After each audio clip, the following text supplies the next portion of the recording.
तो कलेक्ट्रेट जन सुनवाई में एक बार फिर से नौकरी में जो पीड़ित हैं, जो काफ़ी रुपए की ठगी के शिकार हो चुके हैं, वे पहुंचे हुए हैं कलेक्ट्रेट में। भास्कर मिश्रा पहुंचे हुए हैं इन लोगों का के सपोर्ट में। हम लोगों ने भी वो तस्वीर दिखाई थी किस तरीके से 53 लाख रुपए का घोटाला हुआ है। इसके अतिरिक्त कलिंगा में और तमाम जगहों पर कंपनी में नौकरी पाने के लिए 6-6 लाख रुपए की ठगी भाई साहब लोगों से की गई है। भास्कर मिश्रा से जानते हैं कि क्या कुछ मामला है, क्या करने के लिए यहाँ पर कलेक्ट्रेट में पहुंचे हुए। आज मंगलवार है तो जनता दूर दराज से के क्षेत्रों से बहुत से काम लेकर के आती है। तो विभिन्न काम थे आज, जिन लोगों ने हमें फ़ोन किया तो मैं उन लोगों के सहयोग में यहाँ आया हूँ।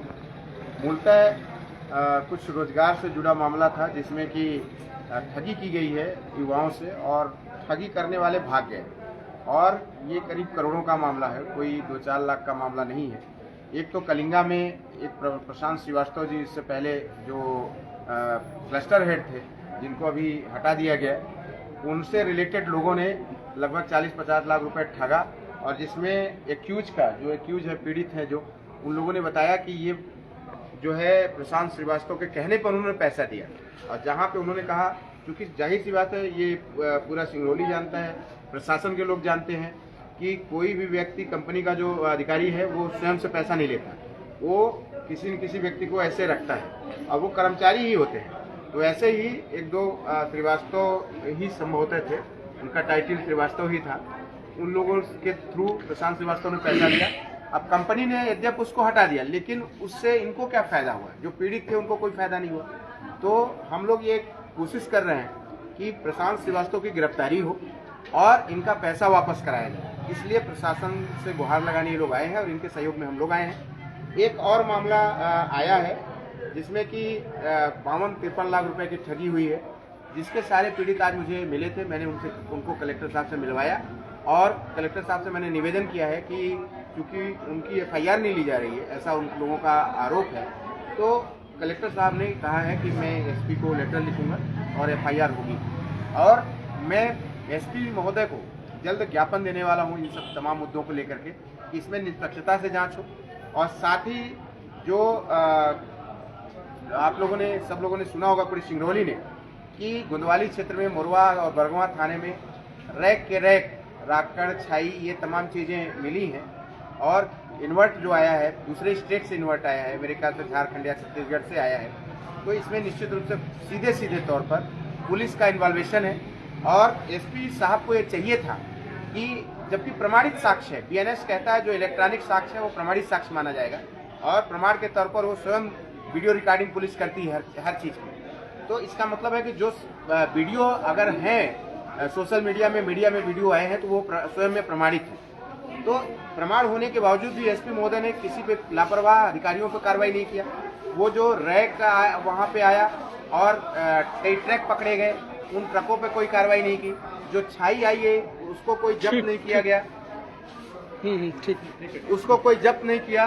तो ये तमाम मुद्दों को लेकर के हम बहुत जल्द SP और कलेक्टर महोदय दोनों लोगों को ज्ञापन देंगे। यद्यप अभी हमारी इस संबंध में थोड़ा मैंने चर्चा भी कर ली है कलेक्टर साहब से, उन्होंने कहा कि नहीं मैं इस संबंध में अभी सड़क हादसों का मुद्दा कहाँ, सड़क हादसों का मुद्दा बचा है क्या?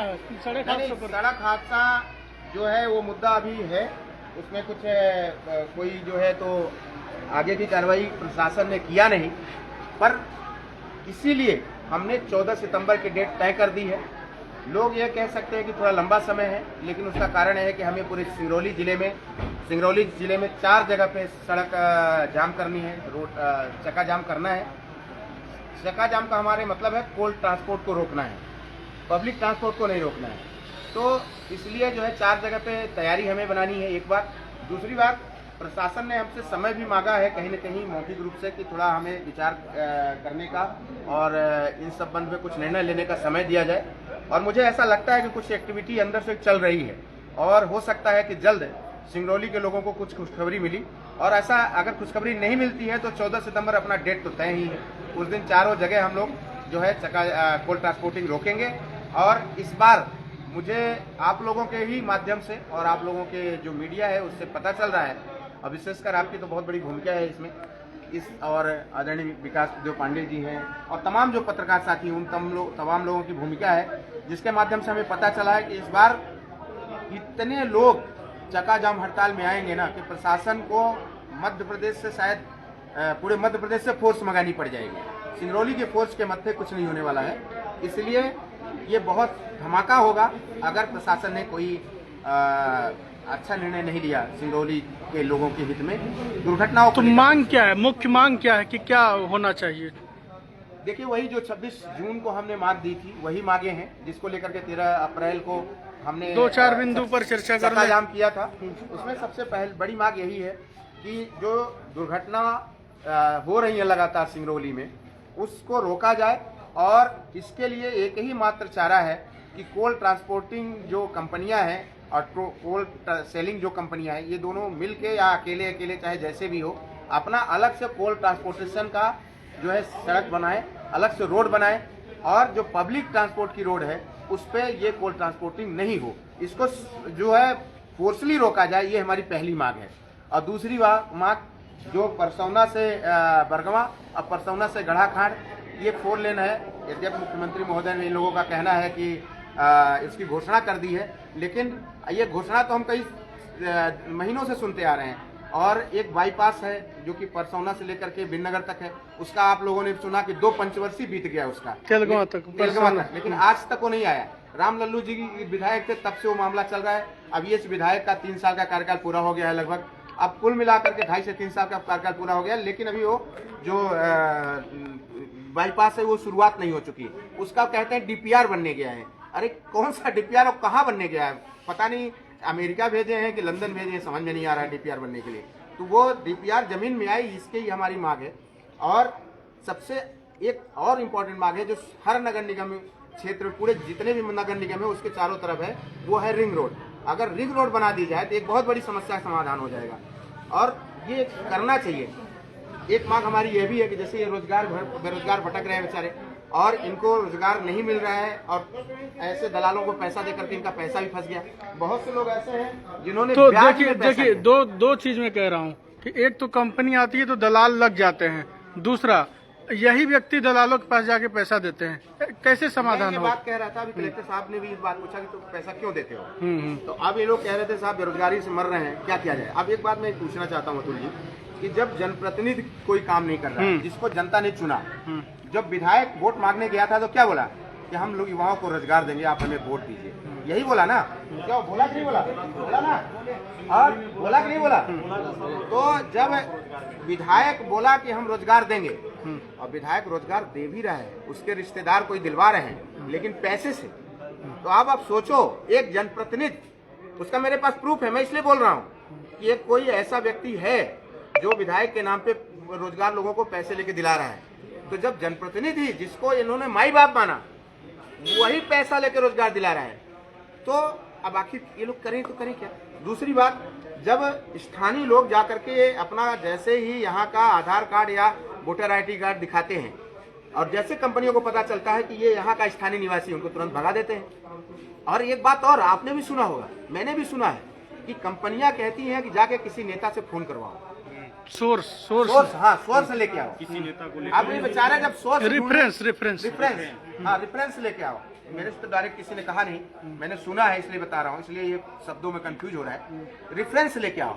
अब जब ये रेफरेंस ढूंढने चलते हैं तो लाइन से कौन मिलता है? दलाल मिलते हैं, यानी वो कंपनियां ही उन रेफरेंस प्रेरित करती हैं, प्रोत्साहित करती हैं और दलाल पैदा करके रखती हैं। प्रोत्साहित बाहर खड़ा है, तुम जाओ उससे लेके आओ, और जब वो लेके आता है तो उनके थ्रू हो जाता है, जब ये सीधे जाता है तो नहीं होता है। अब कोई आम व्यक्ति जैसे हम जैसे लोग, आपके जैसे लोग जो ईमानदारी से लोगों को रोजगार दिलाना चाहते हैं, वो लेके जाते हैं तो कंपनी वाले फोन नहीं उठाते। अब हमें आंदोलन, मतलब हर पल हम धरना करें, कंपनी का काम रुकवाए, अपने ऊपर मुकदमा ले, तब इनको रोजगार मिलेगा, और उसमें भी नहीं मिलता।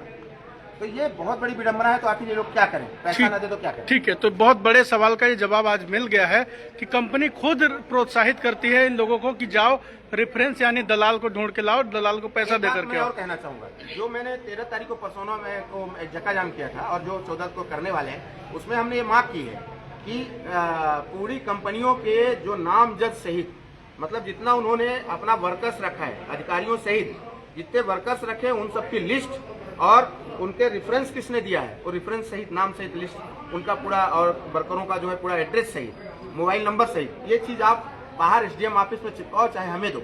और एक चीज़ और बता दूं कि ये सारी चीज़ें एसडीएम ऑफिस में होनी चाहिए। एसडीएम साहब खुद बोले थे कि हम इसको लगाएंगे जब सिक्कल का मामला चल रहा था। नहीं लगा, कहीं आपने देखा?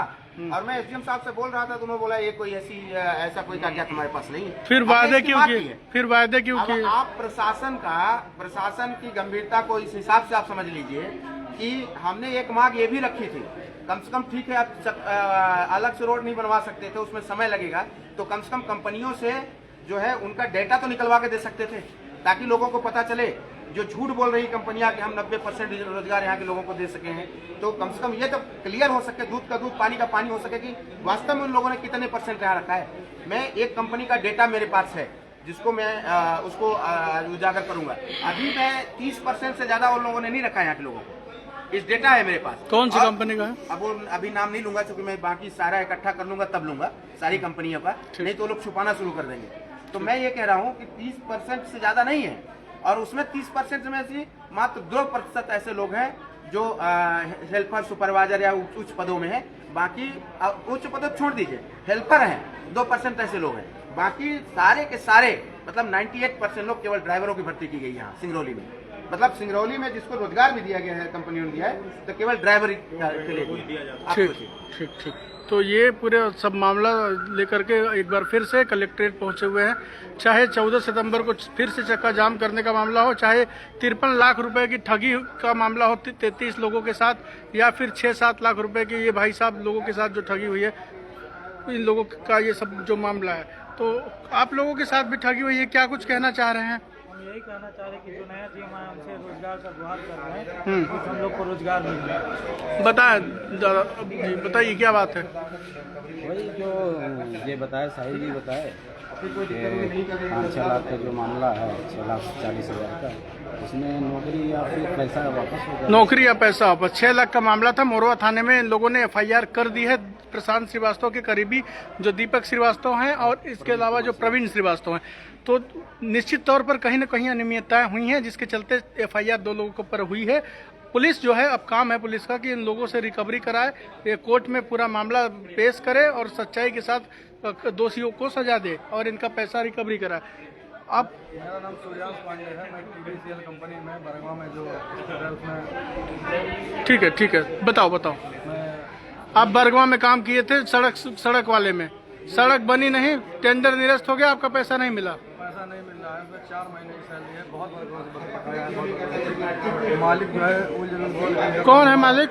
मालिक आदित्य सिंघानिया है, पदम सिंघानिया है, हर्षू सिंघानिया है। ठीक। कहाँ से आए हैं आप? हम हरदोई